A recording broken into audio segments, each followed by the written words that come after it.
नमस्कार, सुप्रभात। या दोस्तों, हम इस कार्यक्रम को लेकर हाजिर हैं। नोडिया का ये खास वेबिनार है और नोडिया प्रेजेंट्स वेबिनार ऑन एनईपी। जहाँ आज एनईपी लागू करने के लिए कई बातें कही जा रही हैं। तो कैसे कुछ हो रहा है, क्या कुछ इसमें समस्याएं आ रही हैं या लागू हो रहा है, इन सब पर बात करेंगे। हमारे साथ कई गेस्ट जुड़े हुए हैं, पहले उनका हम स्वागत करते हैं। ये हमारे साथ जुड़े हुए हैं doctor Abhay Kumar sir. Sir, आप वीसी हैं प्रताप यूनिवर्सिटी के। सर, आपका बहुत बहुत स्वागत है। बहुत बहुत धन्यवाद माननीय जी। हमारे इस खास कार्यक्रम में डॉक्टर श्वेता सौरभ मैम जुड़ी हुई हैं। मैम, आपका भी बहुत बहुत स्वागत है। आप डीन के एडिटर्स हैं आई बिजनेस स्कूल के। मैम, आपका बहुत बहुत स्वागत है। Thank you so much Manveen ji. और देखिए, हमारे साथ ही इस खास कार्यक्रम में अर्पित त्रिवेदी जी जुड़े हुए हैं। सीएमओ हैं doctor D school B school Pune. Sir, आपका भी बहुत बहुत स्वागत है। Thank you so much Manvendra ji. नमस्कार। और देखिए, हमारे एक पूरे कार्यक्रम को संशोधन करने के लिए हमने खास तौर से आमंत्रित किया है डॉक्टर निमित गुप्ता को। आप school of management and liberal studies the north cap university के से जुड़े हुए हैं। सर, आपका भी बहुत बहुत स्वागत है। थैंक यू मनोरंजन जी। Thank you sir. और ये हम देर न करते हुए सीधे आपके पास आएंगे निमित सर। और खास तौर पर दोस्तों, हम आपको बता दें कि न्यू एजुकेशन पॉलिसी को सरकार बड़े कर सकते हैं बहुत तेजी से लागू करने के लिए बात कर रही है, लेकिन क्या कुछ इसमें समस्याएं हैं और लागू हो रहा है, कहाँ कैसे लागू हो रहा है, इन सबों पर बात करेंगे। और दर्शकों के प्रश्न भी हम लेंगे कार्यक्रम के अंत में। अगर जो भी प्रश्न भेजना चाहते हैं दर्शक, वो जिस भी प्लेटफॉर्म से आप प्रश्न भेज सकते हैं। तो हम चलते हैं डॉक्टर निमित गुप्ता जी के पास, वो इस पूरे कार्यक्रम का मॉडरेट करेंगे। जी sir, Nimit sir. Right, thank you Manvendra ji. मुझे आप बताइए, मैं हिंदी में संबोधित करूं या इंग्लिश में करूं? आप दोनों लैंग्वेज में से मिला के कर सकते हैं। Right. So, good morning everyone out here, respected panelists. And today we are here for a wonderful opportunity and occasion where we're discussing something which is very, very contemporary in the higher education as of now, which is National Education Policy. So before we start, let me give you a brief that National Education Policy is nothing new what is being happening to India. We already having so many different education policies in the past, and presently this NEP 2020, which is being launched with reference to the July 2020, is a replacement of the National Education Policy of 1986. So though we have a gap of almost 14 years, but this NEP seems to be very, very futuristic, very, very goal oriented, and rightly what we say in our higher education is outcome based.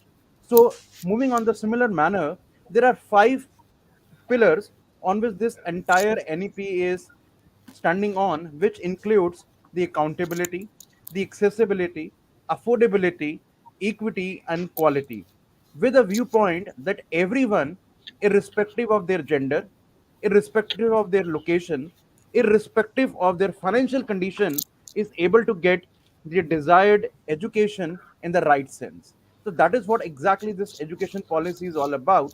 Now, moving ahead, since we all are representing higher education, so my focus is towards more on higher education, though this policy is focusing right from elementary to the higher education as well as to the vocational education. But particularly if we look upon the higher education in today's scenario, the gross enrollment ratio, which is GER, is somewhere close to around 26.3%. And by this particular policy, by the end of 2030, it is expected that this will grow by at least 50%, which is itself a big, big aspect into it. Secondly, like in this particular policy, the focus is primarily on holistic and interdisciplinary education with multiple entry points and exit points so that everyone is able to get something even if they are able to leave the studies in between. So the framework is designed in the similar manner. Thirdly, there's a beautiful concept of what we called as ABC, which is Academic Bank of Credit, where a student can have the credits with them and they can utilize this particular credit into any particular university of their choice, giving them something what we have heard earlier in a telecom sector, which is portability. So the portability and flexibility joined together, and now the same thing is happening in the education sector as well, which has a very clear implication that the game is of the survival of the fittest, right? And ultimately, something which we all are struggling from so long is internationalization of our Indian education with ethics, morality, Indian ethos, and whatnot. So, keeping all these things into consideration and into focus, the today's discussion is all about how we can move ahead with this particular policy, क्योंकि हम लोग जानते हैं कि India में we have so much of planning which is happening, but the main crux of any plan is implementation. And implementation is the essence and the crux by which any policy becomes a successful policy or a policy which is of only on papers. So इसी चीज को हम अपने दिमाग में रखते हुए इस चर्चा को आगे रखेंगे, चर्चा के ऊपर हम डिस्कशन करेंगे, और मैं चाहूंगा कि हमारे सभी आमंत्रित अतिथिगण इन बिंदुओं पर प्रकाश डालें कि वो अपने हायर एजुकेशन में जिससे वो जुड़े हुए हैं और जिसके साथ वो संबंधित हैं उसके रेफरेंस में पर्टिकुलरली और इन जनरलाइज मैनर दोनों को समावेश लेते हुए वो ये बताएं कि कैसे वो एनईपी को लागू करने में देखते हैं किस प्रकार की कठिनाइयां आ सकती हैं, किस प्रकार से उसमें रुकावटें आ सकती हैं, या कितनी ऐसी चीजें हैं जो हम कर पाएंगे, क्योंकि गवर्नमेंट का विजन बहुत बड़ा है, सबको साथ लेके चलेंगे तभी हम उसको मूव कर पाएंगे, और यही हमारी कंट्री के लिए आज की डेट में बहुत इंपॉर्टेंट फैक्टर है with reference to the education. So इसी कमावेश में मैं सबसे पहले आमंत्रित करना चाहूंगा डॉक्टर अर्पित त्रिवेदी जी को, जो कि सीएमओ हैं doctor DY Patil business school Pune से, और मैं चाहूंगा कि सर अपनी बात हम सबके समक्ष रखें, और जैसा मानवीर जी ने कहा उसके बाद हम कुछ लोगों के पर्टिकुलर क्वेश्चंस भी लेंगे. So over to you doctor Arpit Trivedi ji. Thank you, Dr. Gupta. Good morning, one and all present for the session. I must extend my gratitude to our organizers at Knowdea Exchange for giving me this opportunity to open the webinar on NEP implementation.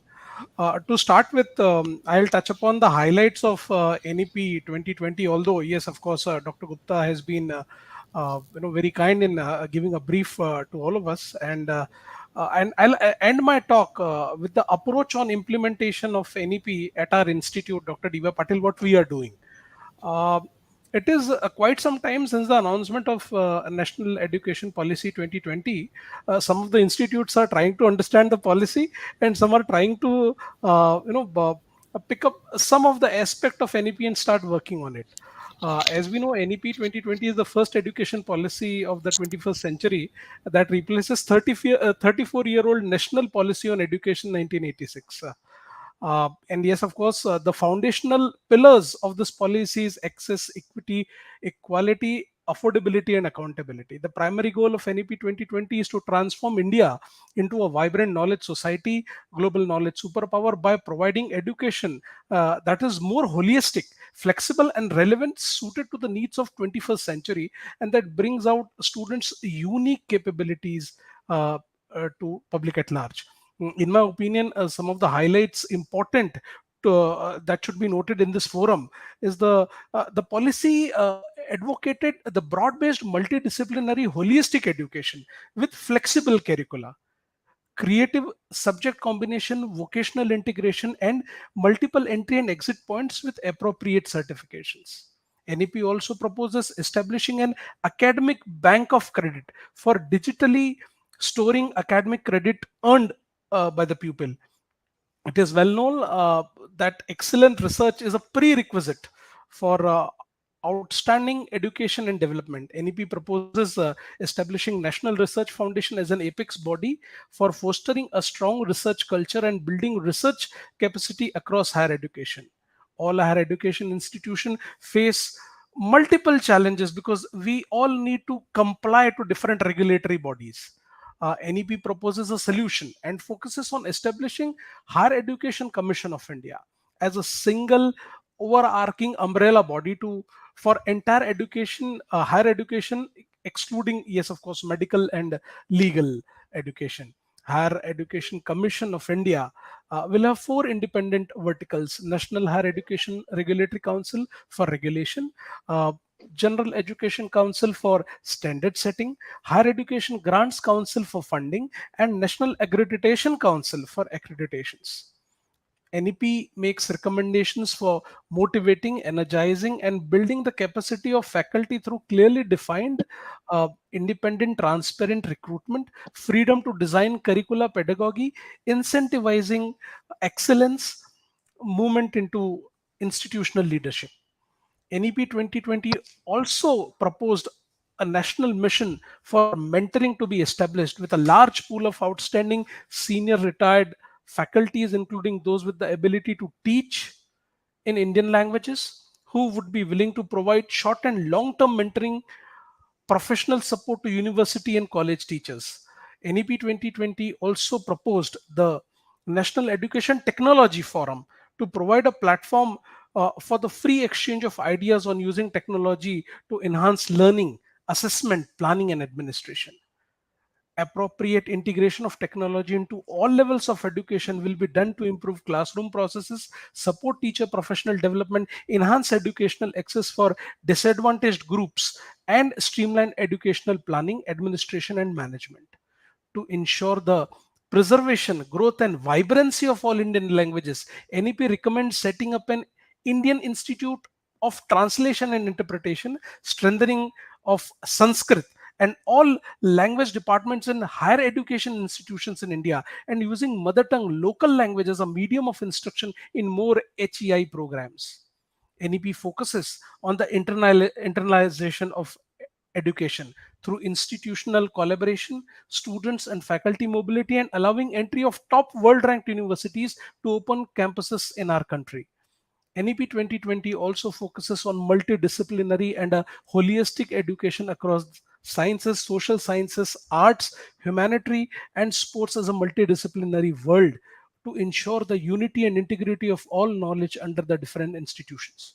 Every institution should work for recognizing, identifying, and fostering each student's unique capabilities by sensitizing teachers and parents to promote each student's holistic development in both academic and non-academic spheres. Institutions should offer that much flexibility to learners to choose their learning trajectories and programs, and thereby choose their paths in life according to their talents and interests. Institutions should focus more on conceptual understanding rather than rote learning and learning for exams. Students are groomed to be critical thinkers and creative to encourage logical decision making and innovation. Focus on ethics, human and constitutional values, life skills such as communication, cooperation, teamwork, and resilience should be an essential part of institute's curriculum now. The COVID-19 crisis has changed most of the things around us. The challenge also opened up new opportunities such as online learning. And the extensive use of technology in teaching and learning is the need of our, and the institutions are expected to use technology extensively. Lastly, teachers and faculties are the heart of learning process. Their recruitment, continuous development, positive work environment, dignified service conditions should be developed as a core strength in every higher education institution. To sum up, I try to touch upon most of the positive aspects of NEP from higher education standpoint. Still, there are many aspects which are untouched. In a nutshell, the new education policy is a landmark document which will bring reformative changes in Indian education landscape. Uh, it aims to make the education system holistic, flexible, multidisciplinary, aligned to the needs of 21st century and the 2030 sustainable development goals. The policy's intent seems to be ideal in many ways, but the key to success, yes, of course, lies in the implementation. And now I'll share my views on the way forward for effective implementation of NEP. To be very honest, I'll be very frank in this forum.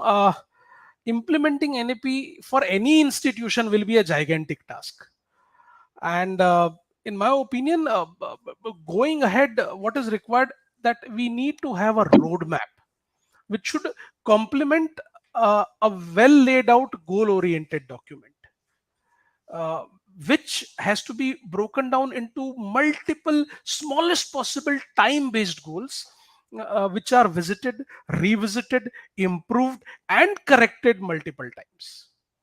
The implementation of NEP 2020 has to be approached in a phased manner, to arrive at a possible outcome. Taking the example of my own institution, Dr. D.Y. Patil B School, Pune, on this journey, firstly, we conducted a detailed SWOT analysis involving all the key stakeholders of the institute. This exercise gave us important inputs to frame our strategic plan. So this is how we started. While developing our strategic plan, we critically spelled out our thrust areas. Here I would take the example of academic excellence as one of our thrust areas and to work on. The goal we set to achieve our academic excellence, which was our critical thrust area. So what we did, we thought we'll introduce multidisciplinary courses in our PGDM program. So to achieve this, we started drafting objectives on delivery of multidisciplinary courses, which took us to designing a work plan for multidisciplinary courses. Next step was developing an action plan, which included who will be the action leader for multidisciplinary courses. It's very important to define the action leader. Then, what will be the deadline to chalk out framework for multidisciplinary courses? What possibly can we as an institution do? Third, and most important, resource mobilization on delivery of multidisciplinary courses. Next and most important step that we took was Pdca, where P stands for plan,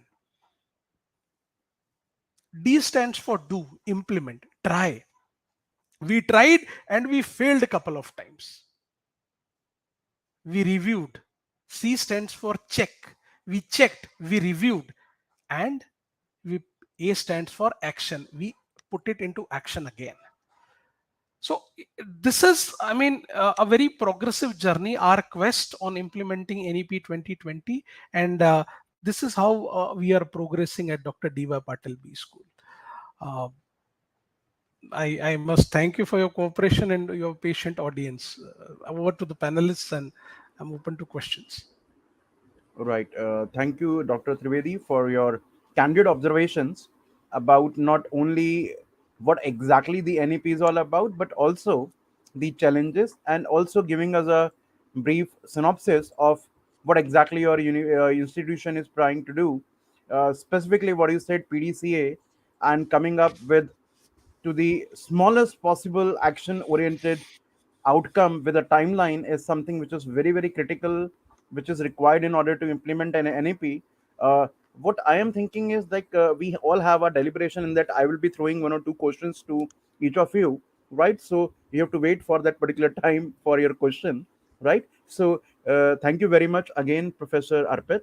Now it is my proud and privilege to have Dr. Shweta Swarab, who is Dean from International Business Institution, and she will be speaking us on the issues related to implementation of NEPs from particularly from an perspective of how it is being touching the management, particularly from a PGDM perspective, because the institution is providing a PGDM, and probably she had a different mind of thought in this particular line of action.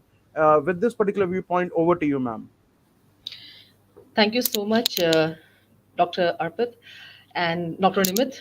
Um, when we started this discussion, and very categorically, Dr. Nimit, you pointed out that yes, we will be covering primarily focusing upon higher education institutions. Um, Dr. Arpit, uh, thank you so much for giving us the 360-degree overview of what higher education institutions shall do and is doing in respect to NEP. What I could see over here is that five important things which any PGDM institution will be or is focusing upon. Number one is we cannot oversee the fact that yes, there is a spectacular growth of higher education institutions. And when we say spectacular growth, yes, Dr. Nimit has very vividly pointed out that there are around 1046 universities present here. And when we speak about the leadership of our Prime Minister, since 2014, there has been a tremendous growth in this university. Now, when we talk about total number of universities, yes, we have around 12,429 colleges, as and when we speak about in private higher educations. Now, out of this, 747 colleges is the autonomous college. Now, again, second thing that we have spoken about is about the gross enrollment ratio. Yes, we have seen a tremendous increase in GER in higher education in India. It is 27.1%, which is over the past 7 years, we have seen that yes, it has increased. 7% increase is there. And the calculation which was done is for the age group of 18 to 23 years. Now, coming to certain points which the higher education, specifically PGDM programs or PGDM institutions, is focusing upon is number one, digital initiatives. It is again to the point that when PGDM degree is being given or when the program is being monitored, evaluated, we primarily are taking care of business managers or the students passing out would be the leaders, business leaders we are speaking about. When we speak about business leaders, yes, when this the first implementation part of NEP talks about digital initiatives. That is platforms such as Swayam or MOOCs or NDLI or EPG Pathshala or Diksha or Vidyadan, any other thing we speak about is the platform that is being incorporated in the education system. Now, why this incorporation is being done? We also have to understand that things have changed post COVID-19, and because of the changes which has happened post COVID-19, these initiatives, digital initiatives led by government, has given us the momentum to proceed further without breaking the education pattern, without having any such kind of limitations, boundaries set. Now, today, when we speak about regarding PGDM degree or giving an online system of platform to the to the students, it is not only restricted to the curriculum delivery; it has gone far beyond, and that far, reaching out to industry through this platform has become very easy. Now, how do we connect it with NEP? Is that NEP actually spoke about initially when we talked about it? It spoke about it is not just the academic document per se. It is primarily the emphasis on character building, emphasis on discovery of what students have the potential. And when we speak about students having the potential and discovery of what the students would gain out of it, NEP primarily focuses upon moving ahead beyond certain boundaries which was being set by contemporary education system. So from there, we have moved ahead, we have spoken about it, and yes, today we talk about digital initiatives. In PGDM program, primarily we are focusing upon the quality research which is there, not only about research from the faculty point of view. Today we are focusing upon research from the students perspective. Students need to go visit the industry, work there, and then bring in certain points which the industry would be, a document which the industry would be needing it for future developing their processes, developing their policies. And this is what is giving, that window is being opened through NEP. Third, when we talk about is education and skilling in cyber security. Now, PGDM program primarily today's when we speak about, we have various specializations, be it HR, be it international business or marketing or finance or operations, whatever we speak about. Everything is linked with AI. Everything is linked with data. So whenever we are dealing with data, we are dealing with AI. Of course, there is one particular area where we have to look into, and what NEP has, spoken about in their document is education and skilling in cyber security programs. Now, here, when we speak about global risk report, which was been published 2021 of the World Economic Forum, that cyber security failure ranks fourth most critical threat to the world. Now, this particular part, which B schools primarily has taken a lead, that they are coming up with the cyber security program or some courses to be given to the students. Now, NEP, we have already discussed that, yes, what it encompasses about, what it has, everything in detail program when we speak about. But yes, these are certain elements, if we try to bring in, we'll be able to come up and give a very different view towards what exactly is happening. It is 1,000-page document, but then again, let us not just talk about only the documentation part of it. It is very important that we discuss what primarily is happening and how do we look into. As NEP talk about the research innovation, that is again one of the important part. When we speak about higher education, speak about NIRF nerf category or NAC accreditation or anything as such, primarily which is regulatory bodies. We all know that yes, research plays a very important role. Multidisciplinary, yes, we have already, Dr. Arpit has spoken about that. Yes, multidisciplinary approach is something which is very important towards it. Second, when we speak about is physical and mental well-being of the students. So physical and mental well-being in these schools, in PGDM programs, or in any of the universities, higher education institutions, is very important.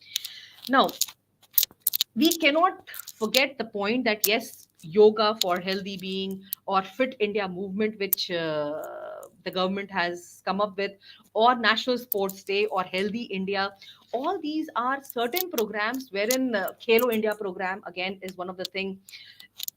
We cannot also forget what Sardar Vallabhbhai Patel talked about was Rashtra Ekta Divas.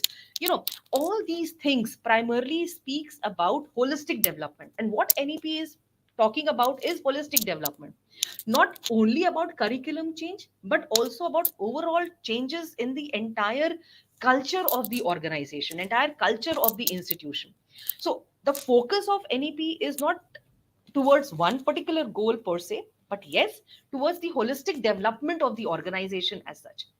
And that is what the B schools are primarily now moving towards.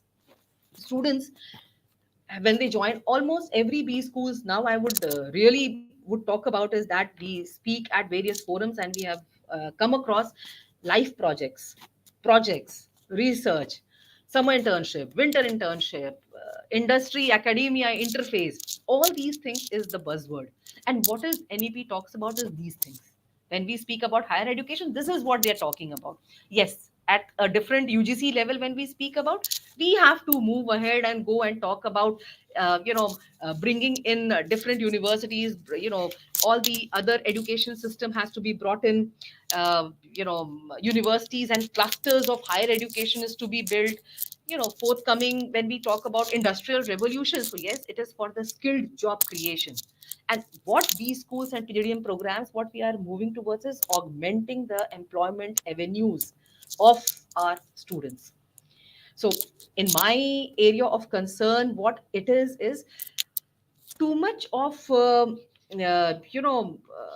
documentation for faculty members, too much of documentation for recommendations, being overloaded to faculty members is something which a challenge comes to us. How do we go about it? It's quite a lot of documentation process. Quite a lot of recommendations which is going on.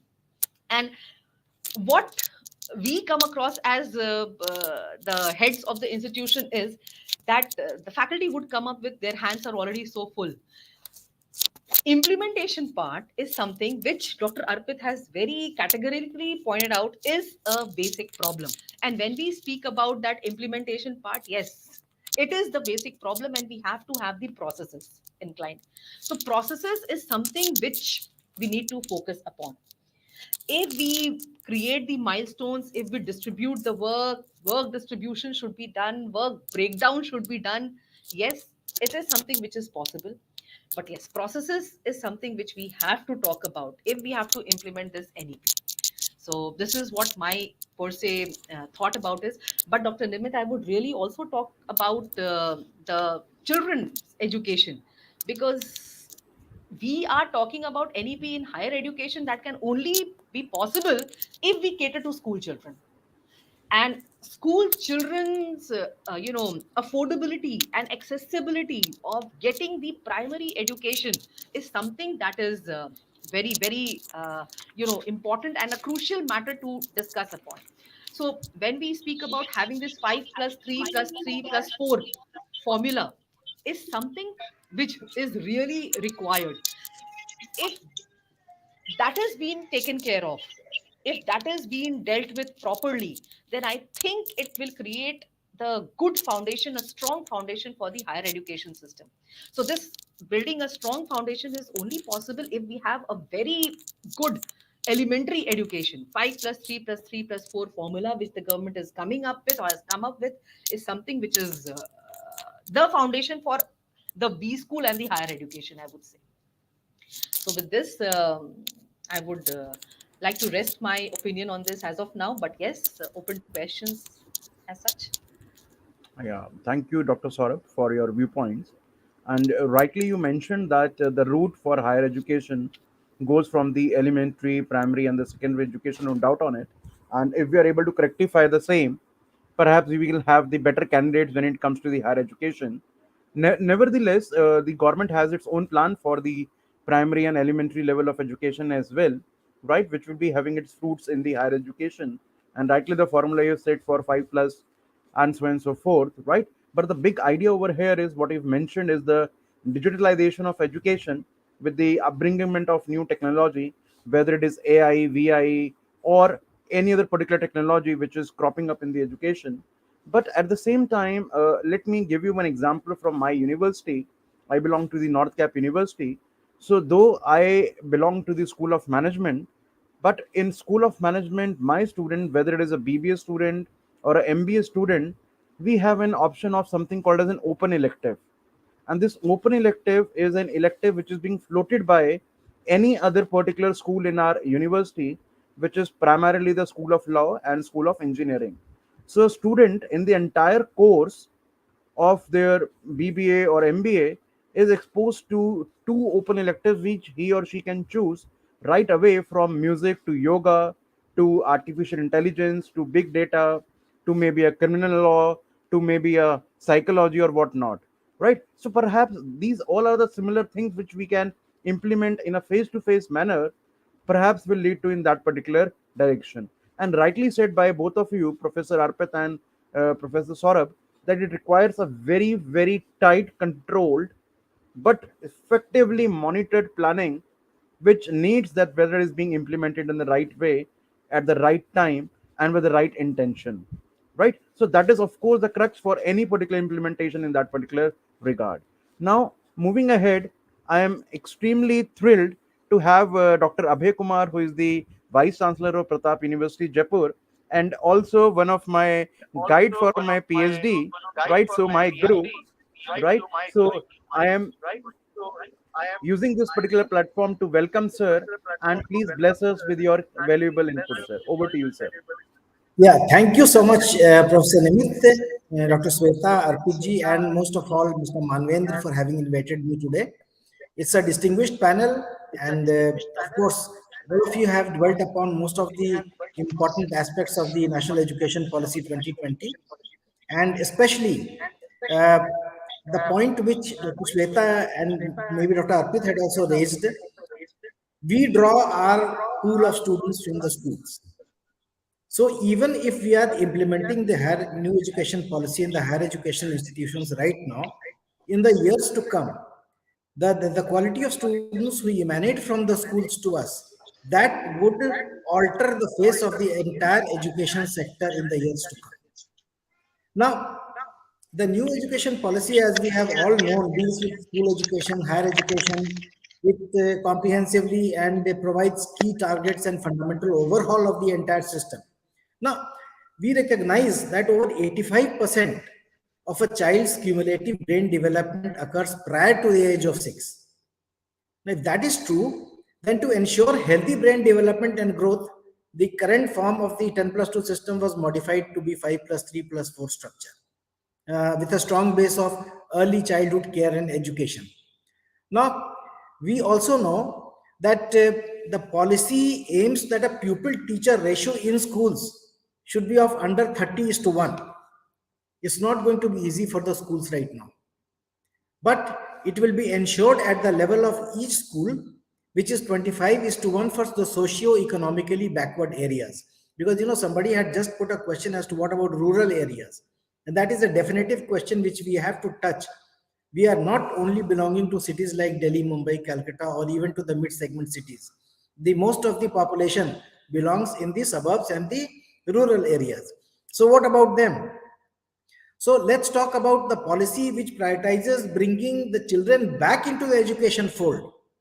That means those who have left the schools, for example, for encouraging critical thinking and inquiry based discovery and analytic based learning. That means the learning methodology has to change. If we want the students to come back to the schools, it should not only be rote learning, as probably Dr. Arpit had just said. The three language formula, in which the regional language is the basis, of course it is very important, because of the fact when we want to implement anything, the roots should be strong. A mother gives any child the basic training during the early childhood days, and that is where the mother tongue or the regional language becomes important. Learning in one's own regional language would give more as a development of the curriculum or brain to the child rather than in any other language, including English for that matter, if that is not the mother tongue. Of course, we can keep on teaching other languages, and the medium of instruction can slowly and gradually modify and change over the period of time. Now, we have all talked about NETF. Of course, our Honorable Mr. Sahasrabudhe is now there, the former AICT chairman. I have been reading many articles and of the Honorable Chairman UGC also, Professor Jagadesh Kumar. So we have all been doing our best in trying not only to talk about NEP, but talk about implementation of NEP. Now, what exactly do we want to talk about? For example, at Pratap University, I have already tried to initiate the undergrad course structure, saying that if you do the first year here, then you leave, then you'll get a certificate. We have all designed that certificate as well. Then for 2 years, you get a diploma, for example, then an advanced diploma, then a degree. Of course, I have already told my students, but the point here becomes, we talk more about implementation, because the basic tenets of the national education policy may be available everywhere now. We have been speaking on it for the past 2 years. I have already done more than about 300 webinars and conferences in the past 2 years. So when we talk about implementation, teaching the teachers is more important. They are already overloaded, as Dr. Sweta said, especially in private institutions and universities. But then all the stakeholders must come into view. So we have to first tell our teachers what exactly is the national education policy, the implementation part of how you can go about it. When you say bifurcate a course structure of 4 years into a certificate, diploma, advanced diploma, or a degree, then you just cannot have the same course curriculum as before. Because any certificate must in itself be holistic. Any second year diploma must in itself be holistic. That means you have to not only touch upon the first year course, but you have to give the students a glimpse of the entire 4 year. A glimpse. I'm not saying you have to teach everything in detail, but they must have a furtive idea of what the course structure is, so that when they go after 2 years, for example, as they say, you can have a break in between. That means you can go for a job. If you are a farmer, you can go and start farming. If the say your duty so demand, you can go to the corporate world if you have a dearth of money to pay the fee. Then you can come back and do your second year or third year or fourth year. So between that period, the student must be able to understand and have a holistic view, if not a comprehensive view of the entire thing. This is my personal thinking. Now, multidisciplinary and interdisciplinary. Very rightly, I think Professor Nimit had said that different schools can give certain electives. Way back in 2012, when I was a dean at one of the universities, I had mooted out this for the School of Management. I am also a man of management, having done my MBA way back in 1980. Many were not born, even the faculty members were not born. And of course, Dr. Nimit Gupta has proved to be one of the best students of research I have ever had in my life. I must commend him for that. Anyway, so when we talk about choice-based credit systems, it was not even then prevalent in 2012. What we used to do, we used to give the students, say, electives from different schools. If you could not include them in the mark sheets, as the provision of UGC was not there, we would give it as a note that the student has secured A+ in Tabla, for instance, even a BTech student, or a B in this particular. Now, when the student went for a job, he had an upper hand or she had an upper hand. That we saw throughout the course of the duration when I was dean there. Even as I was a vice chancellor in a previous university in Himachal Pradesh, what I did was what other institutions have been doing, that we tried to bring about domestic universities in collaboration with each other. In the region where I was, when I talk to the vice chancellors, it is an era of collaboration. Let's understand, if you want to implement the NEP, we cannot do it alone. All the stakeholders must come. I'll give you a step-by-step brief of how I think it can be done. So I told them, let's come together, especially during the COVID period, and let's take our best professors to teach the students across the institutions of 2-3 universities. At first, there was a big resistance, especially in private universities or institutions. People would not dare to think of doing such a thing, maybe of the fear of being axed by the top management. I'm being very candid about it. So when I personally started teaching one particular subject to the, not only to my students as a vice chancellor, to other students also of different institutions, people came into the fold. And we had a very nice time during the COVID. The best of the faculty members of each institutions would help us with their own videos, with their own direct lectures. Teaching a class of 40, what's wrong in teaching a class of 60 or 70 then in the online lecture series? So that was one aspect. The second was in Pratap University, Jaipur, for example, when I came here, I have also in a similar way started a multidisciplinary or interdisciplinary form of teaching. For example, if a student of BTech wishes to learn management subjects, we do have almost in every course, principles of management and whatnot. But then what about, say, having a pharmacy basic, say, idea to the BTech student also, or an engineering particular subject like AI or cybersecurity, as Dr. Shweta talked about. Or for example, one concept is getting very popular now, that is of metaverse. Now, our students are not aware, even our teachers are not aware of what metaverse actually is. So in fact, I have an old guard who during the COVID period initially felt deprived of the various digitization techniques. I had to learn, unlearn and relearn. And now I can proudly say that I know almost everything. So how did it happen? The young faculty members taught me and gave classes to the senior faculty members. The senior faculty members, out of experience, gave their mentorship to the young faculty members. So it is going to be very, very difficult in the times to come, but in bits and pieces, step by step, by taking the say collaborative efforts of all the faculty members, even the students and the parents. I'll tell you, sometimes the parents were very inhibitive initially when I started telling them that their students can learn music. Said, why the hell? I have sent them to do an engineering course and get a job. If you start teaching the music, I could also do so. I said, no, let us tell you that the university is not a place where a student should have only one prolific view. He or she must have a holistic view of the entire environment, so that when he or she goes outside, even our Honorable Prime Minister has always said that we should not only be global, we should not only be local, but we should be global. We should have a local understanding of the region. Like for example, if Pratap University is situated in Rajasthan, and in Jaipur, we have got a host of students who are first learners. Their parents have never been to colleges or universities before. So you have to educate them differently. They don't have an environment there.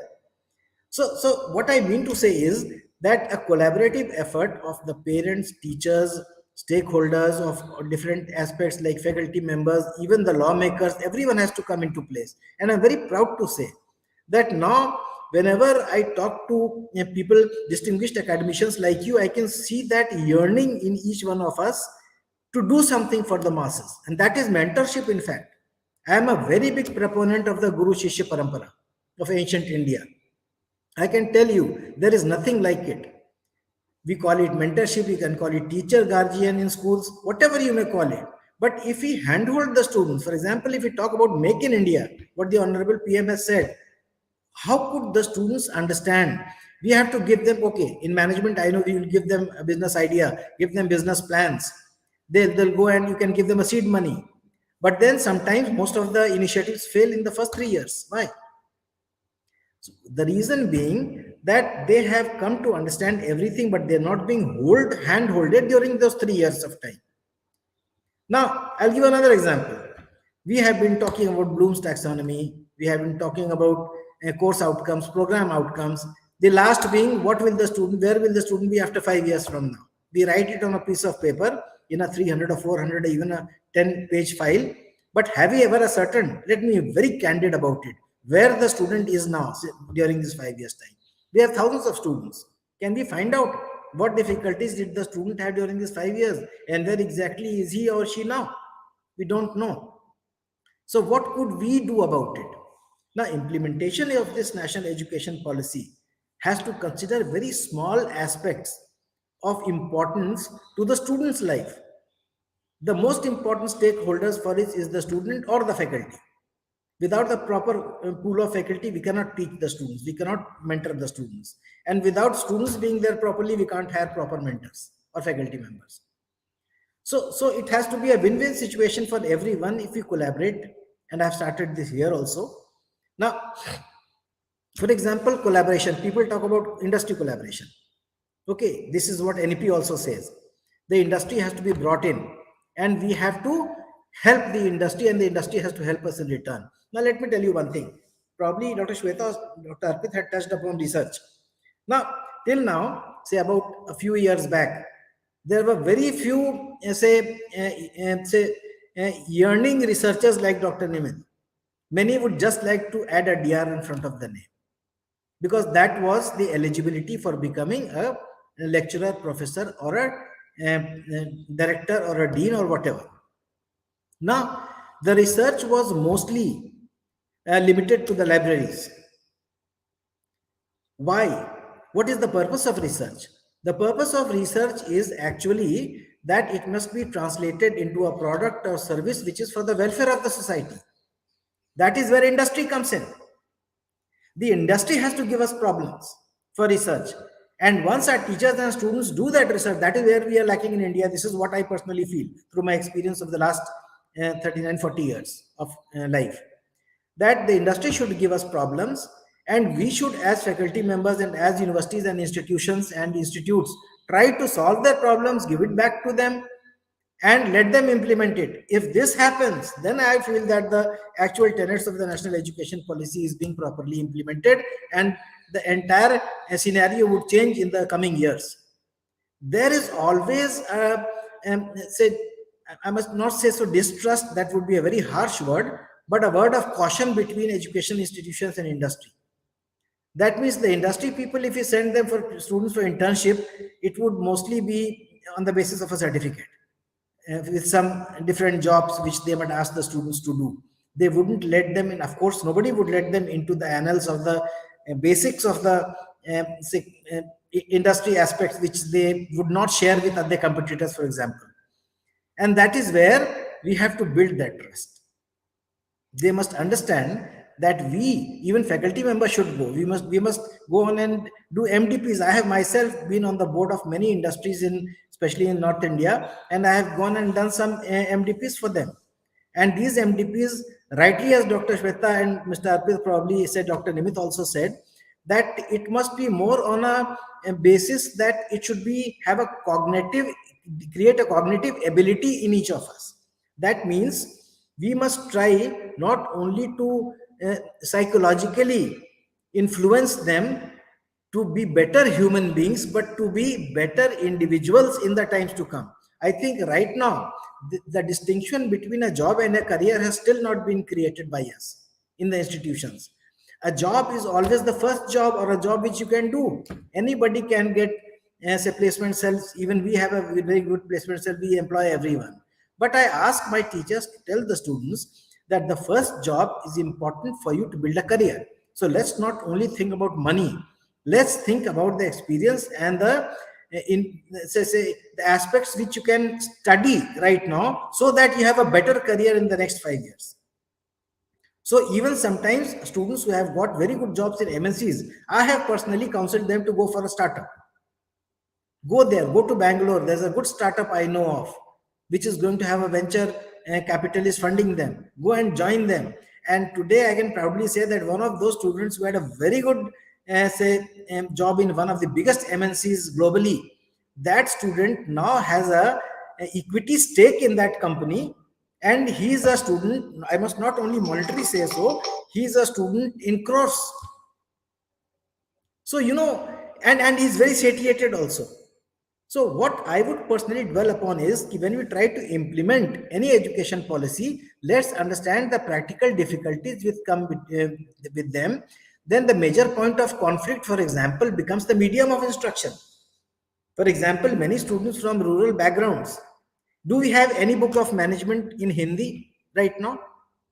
I don't think so, ma'am. Maybe one or two people. Just now, I have just written a preface to one of the PhD students who has brought out a sales, say, tips books on management. So, if we don't have books in regional languages, like in Japan and China, we have books in regional languages. We do cite cases right now. But do our students from the, say, interiors of, for example, Rajasthan or Bihar or Uttar Pradesh, are they able to study those books of English in, I would say, institutions prevalent there? I'm not talking either about North Cap or Pratap University, or where the students who come, they know English. So the future of the student depends, as probably somebody is writing here, upon mentors. All institutions hire teachers, not mentors, because we have to hire mentors. Now, how do we differentiate between a teacher and a mentor? That is where a psychological evaluation comes when we are interviewing faculty. They must be ethical, they must be morally sound, they must be able to serve the society, they must not try to become a teacher by chance, they must be there by choice. It would take time. It would take time. I do understand. And that is how the implementation of the national education policy must take place. Now, where people talk about breaking the coaching culture, the common university admission test had come. I think people are talking a lot about it, what negative aspects happened, how things happened.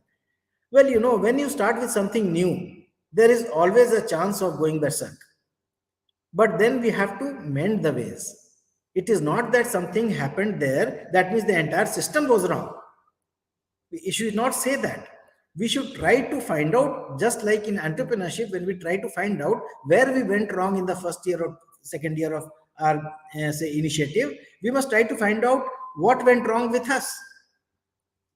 I tell you one thing very important to all my experience is that our faculty members are the key in any institution to the implementation of the national education policy. We must trust them. We must handhold them. And those who are not good enough will just be out of the system. Those who don't actually want to do something good for the institution and the students, they will themselves be out of the system once you start proper implementation. So that is my call. I will not talk about the various tenets of the education policy now. I'll simply say, let's come together as teachers, as mentors, as faculty members. Let's do our own bit, and we will, of course, be able to implement not only the national education policy in its present format, but I personally believe that as the time passes, there will be certain modifications in them also. So thank you so much. Thank you, sir, for your candid words. And I must say, you are same exactly you were 10 years down the line, right? So candid, so frank, and giving your honest opinion. Uh, I can see that the main crux of your viewpoints lies with that it is not only the policies, but it is lies more on the content, conduct, and the care, which is to be taken care of by the mentors or facilitators or the faculty individuals for their respective students. Let me put you in a perspective. Like, many times I heard this thing that students are customers. Frankly, I doesn't believe in this particular aspect, because it is always, like you rightly mentioned, is a guru shishya parampara. So there is no one as a service provider or no one as a service receiver. It is more from the perspective of having the knowledge from both of the ends, because when in a class, as a faculty, we always learn along with student. So it is not always a one side learning, it is always a two side learning. And if that happens, that is the best thing what can happen in a particular class or a session for that matter. So keeping all these things into consideration, I am very thankful for this panel to provide us the viewpoints in reference to NEP. Now I'm throwing certain questions which are coming up from the questions which we have received in respect to our different audiences, as well as some of my questions. So the modus operandi is that I'm putting upon my question, and I request any one of you to volunteer for that, and even we can add upon on that. So the first question says that, do we think that this NEP is more about urban India, less about rural India, or the challenges are more in rural India, keeping the background into consideration, the reach into consideration, and the constraints into consideration? So what is our panel's opinion with reference to its implementation challenges vis-a-vis urban versus rural India? Yeah, Professor Arpit. Sir, in my opinion, when you look at the overall policy in itself, it doesn't distinguish between urban or rural India.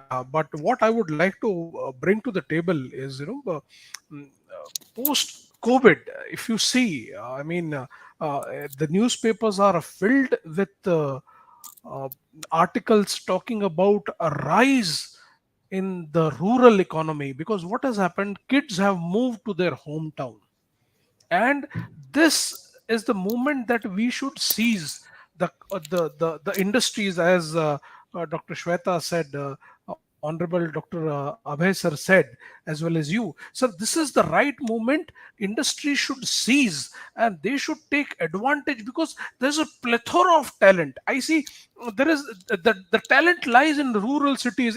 If I talk candidly, all of us would have rural roots. So the talent is in rural, and it has to be captured. Today, when you read the reports, when you read the business leaders, they talk about the business in rural India. Why they are talking about the business in rural India? Because a lot of kids, a lot of students have moved back to their hometowns due to COVID, and still most of the companies are on work from home mode, and they have contributed to the local economy. So if those students, in their vernacular language, in their medium of instruction, can be taught, can be trained, and can be given opportunities, this will certainly bring us to a level of achieving the necessary requirement that we have, or to make this nation a superpower. And if this has happened not because of a knee-jerk reaction but out of need, then I feel that we all should be custodian of such change, and should go to the industry that please give opportunity to our students to go to rural market, serve rural market, or why not you place them in their own hometown, and make sure that they achieve your key milestones. So yes, of course, when, because we all come from management institutions are predominantly, they talk, they boast about the placement opportunities, they talk more on placeability of students. But what I feel is, if this can be a moment we should seize and take this opportunity forward, there is a lot that can be done. Primarily, Professor Arpit, it is being said that if you want to have a good job or a subsequent career, English is a language which is supposed to be well known, well versed, and you're well accumulated with this. But what I think that with NEP into picture and with rural jobs into consideration, knowing of a regional language or a particular semi-regional language would be very very helpful in placing you in the regions where you want to be. If not, it is a metro cities or kind of, right? So I think that can be one of the broad change which NEP can bring onto the table once it is being rightly implemented in this particular manner. And believe Doctor, me in, yeah, please, sir. so sorry, sir. No, no.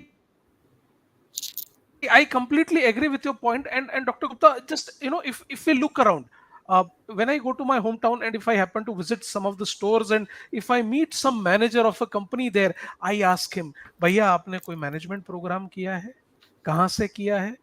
और वो मुझसे उन्हीं की regional language में बात कर रहा है, तब मैं उनसे ये जरूर पूछता हूँ, अब इस शहर में आपको अंग्रेजी कितनी काम आ रही है? He said, साहब अगर अंग्रेजी में बात करूंगा तो धंधा चौपट हो जाएगा.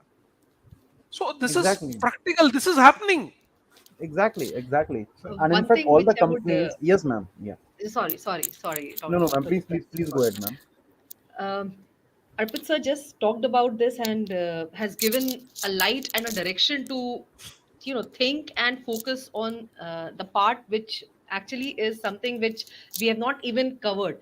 See, the question when it comes to NEP, whether it is rural or urban, naturally, see, what happens is that bold experiments need to be done now, and it is the need of the hour that we improve our learning processes and delivery processes. Now, turning crisis into an opportunity is something that, if we could talk about. Now, the policy, if we talk about NEP as a policy, now the policy suggests that establishing school complexes, considering that secondary school, other schools which are offering lower grades of education, should be, when we talk about Anganwadis, as a matter of fact, when we talk about school in a radius of 5 to 10 kilometers in a, particular village, or a complex wherein the greater resource efficiency and functioning of coordination, leadership, or governance, something is missing. So here, when we speak about all these things, I think there's some disturbance. Yeah. So when we speak about all these things, yes, NEP has laid down the program. It is not only about rural areas, but it is also, it is not considering urban as such. It is about focusing about overall development of students. NEP does not focus about one area. It is about overall development of students. Again, coming down to the fact that yes, it is in need, the pressing requirement of the hour, that school education has to be regularized. It has to have a solid foundation, and yes, the policy is suggesting the similar kind of things. NEP is looking towards it. Teacher training, PTR, when we speak about pupil training ratio, as we have spoken about, we speak about Anganwadis, we speak about preliminary education, secondary education to the school children to be given, not considering about rural areas only, but yes, to the primary education system of our country. Children should be able to get that education. Also, when we talk about the entire NEP gamut of whatever they have given us the guidelines, again, turning the entire crisis into an opportunity is something which we need to focus upon. Why can't the higher education reach out to the rural area? If we have the means and opportunities, why can't we go and establish a classroom over there? Who's stopping us? Again, coming down to, I think Arpit sir has spoken, or Dr. Abhay sir has spoken about it. Yes, we talk about numbers nowadays. We talk about numbers. We talk about how many admissions have taken place in your institution. We are now considering about doing this. How many people or students have you placed? So our focus is restricted towards the boundary of our institution. My institution, my students, my numbers, my placement. We do not want to go beyond that. NEP rather speaks about moving towards crossing the boundary, reaching out to the people who really wants to get education, is not able to get the education. So that question wherein it is rural or urban is something, yes, we have to break that boundary, and government is taking care of that. And that's what my So, opinion yeah, is. so probably we will see that maybe for a rural institution, we have an urban institution as a mentor, right? Though which is happening in case of many IMs and the similar thing. So probably that is what I can foresee might will happen, which can be voluntarily, which can be from a social perspective, or which can be mandated in the days to come, right? My second and the last question to the panel is that keeping all these things into consideration with 2 years of being NEP into picture, how far you see that implementation is moving ahead? Though we have seen that we have a one nation one test policy, we are having more of the policies which are coming up with reference to having the joining of various regulatory bodies in days to come, right? At the same time, we have questioning of how NAC is functioning in the last month or so, right? With all the goodness or badness into the system, right? So, keeping all these things into consideration, what is the panel's viewpoint that are we in the right direction when it comes to the NEP implementation? Can I initiate this? Absolutely, ma'am. Absolutely. Thank you so much, sir. We are, when we say moving to a right direction, Dr. Abhay has spoken about it, Dr. Arpit has spoken about it, and you, Dr. Nimit, you have also have given the emphasis upon what we as the institution, we as the university, we as the B schools, what we are doing.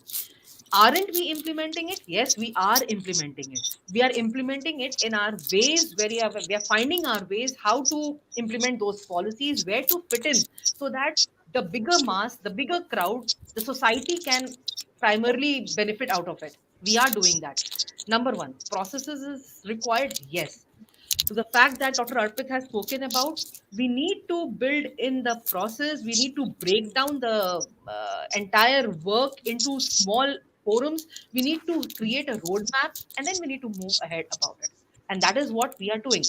When we speak about Dr. Abe, when in the journey of his entire, spending time in education, of legacy, as when we talk about Dr. Abe, has created a legacy in education. So when we speak about that, his experiences, he has spoken about it. Yes, he's tried what NEP today is speaking. The faculty, the core faculty, has tried this long back, and to one's own ways and means. When we are in the class, when we are with students, when we are with community, we definitely do talk about it.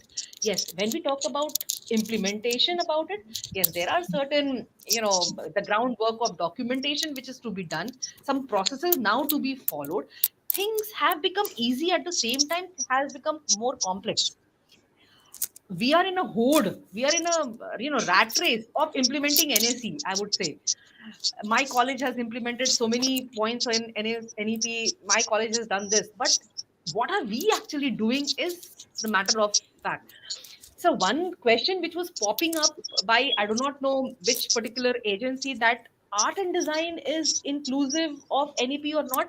Sir, to answer that, their NEP has come up with the inclusion of certain subjects like Indology, Indian languages, medicine, Ayush medicine that we speak about, yoga, arts, music, history, culture, everything. So, yes, even art and design is a part and parcel of what NEP program is, because it is the inclusion of this program. Now, today, what we need to understand is collaborative. We have been talking about of collaborative work, collaborative efforts, collaborative research which is to be done.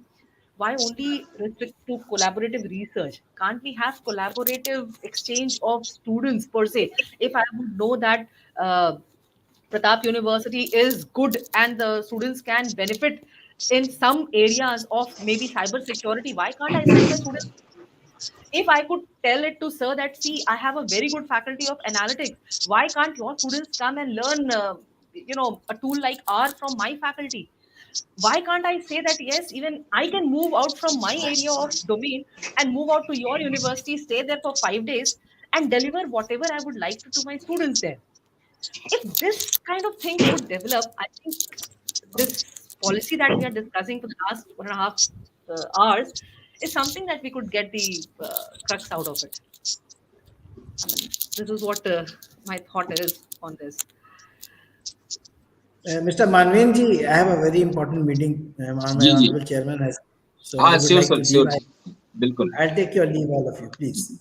Thank you. अरे बिल्कुल, बहुत बहुत शुक्रिया, बहुत बहुत धन्यवाद sir, आप हमारे इस कार्यक्रम से जुड़े और बेहतरीन बातचीत की और प्रश्नों का जवाब दिया. डिस्टिंग्विश्ड एकेडमिशियंस के साथ आपके प्लेटफॉर्म पे आना मेरे लिए फख्र की बात है. ठीक है sir, thank you so much. जी जी, thank you sir. Thank you sir, thanks lot. एक और प्रश्न है और वो आया हुआ है यूए आर्ट एंड डिजाइन से. हम इनका प्रश्न ले लेते हैं.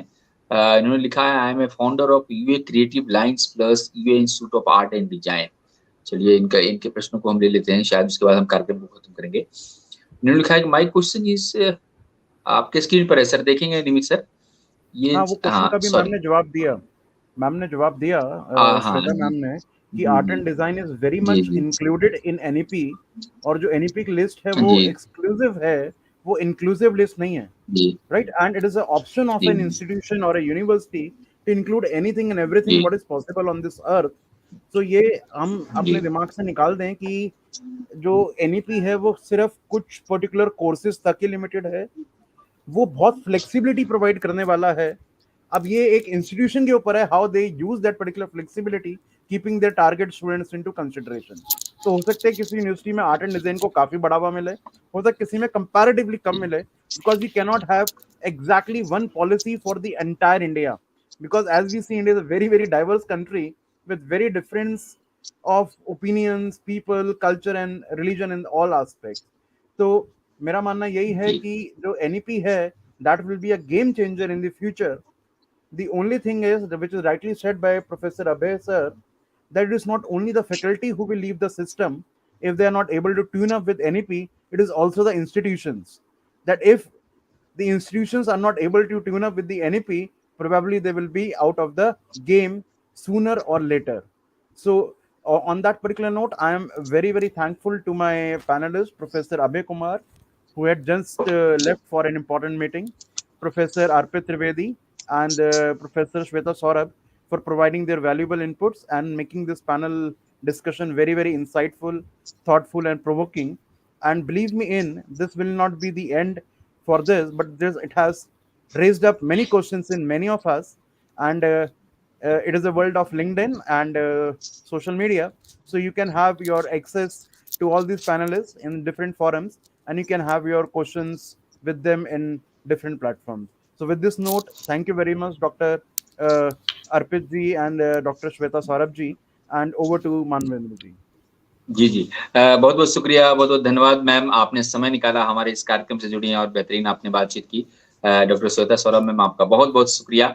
आप दीन एकेडमी से आई बिजनेस इंस्टीट्यूट के, बहुत बहुत शुक्रिया ma'am. Thank you sir, thank you so much. मुझे भी बहुत अच्छा लगा. And this is a platform, I think, जो एक डेलिब्रेशंस जब होते हैं तो कहीं ना कहीं कुछ अच्छी चीजें निकल के आ जाती हैं उस चीज में. एंड ऐसी डेलिब्रेशंस, ऐसे डिस्कशंस होते ही रहने चाहिए, so that you know it gives us a new ways of looking into a particular thing. Thank you so much. Thank you ma'am. Professor Arpit Trivedi ji, आपका भी बहुत शुक्रिया. आप सीएमओ हैं doctor D Y. Patil business school के. आप बहुत कम समय में हमने आपको सूचना दी थी, लेकिन आपने सबसे पहले अपने हामी भरी और निश्चित तौर पर हमारे इस कार्यक्रम से जुड़े. आपका भी बहुत बहुत शुक्रिया. हम आगे चाहेंगे कि अर्पित त्रिवेदी जी आप भी आगे जुड़े रहेंगे हमारे इस कार्यक्रम से. बहुत बहुत शुक्रिया आपका. सर, मैं आपका धन्यवाद देता हूं कि आपने मुझे इस काबिल समझा कि मैं इस फोरम पे आऊं और अपनी बात को रखूं. और ये टेक्नोलॉजी ही है जो हम सबको जोड़े हुए हैं, और ये टेक्नोलॉजी NEP का कोर भी है, मेरे हिसाब से सेंटर पॉइंट है. और टेक्नोलॉजी आज के परिवेश में अगर हम देखें तो धीरे धीरे टेक्नोलॉजी सस्ती होते जा रही है ताकि वो ज़्यादा से ज़्यादा लोगों को पहुंच सके, ग्रामीण इलाकों को, पिछड़े क्षेत्रों को, अर्बन शहरी क्षेत्रों को साथ में लेके चले. और यही एक बड़ा मुद्दा है जो कि हमें इस अचीवमेंट के लिए प्रेरित भी करता है और तैयार भी करता है. Thank you so much. Thank you. Doctor Nimit Gupta sir, आपका भी बहुत बहुत शुक्रिया. आपका प्यार मिलता रहा है हमारे इस खास चैनल को, और निश्चित तौर पर आप जुड़े रहे हैं और मार्गदर्शन भी करते रहे. बहुत बहुत शुक्रिया Nimit sir. Thank you everyone. Wish you all a very happy and rainy day. Right. Yes, it is raining here in Delhi NCR. I don't know what about Pune, Professor Arpit. Sir, it is cloudy. It rained yesterday. And the weather is always very good in Pune, I believe. Absolutely, no doubt. Right. Thank you. चलिए, बहुत बहुत शुक्रिया आप सबों का. बहुत बहुत thank you. जी दोस्तों, ये नोडिया का खास कार्यक्रम था जिसमें हम खास तौर से चर्चा कर रहे थे न्यू एजुकेशन पॉलिसी पर कि आखिर लागू होने में क्यों देरी हो रही है और कैसे इसे लागू किया जाए और कैसे कॉलेजेस में लागू करते हैं, और स्टेक होल्डर जो एजुकेशन है उनकी क्या भूमिका होगी. बने रहेगा हमारे साथ. हम आपके लिए और भी ऐसे कार्यक्रम जल्द ही लेके हाजिर होने वाले हैं. नमस्कार, शुभ दिन.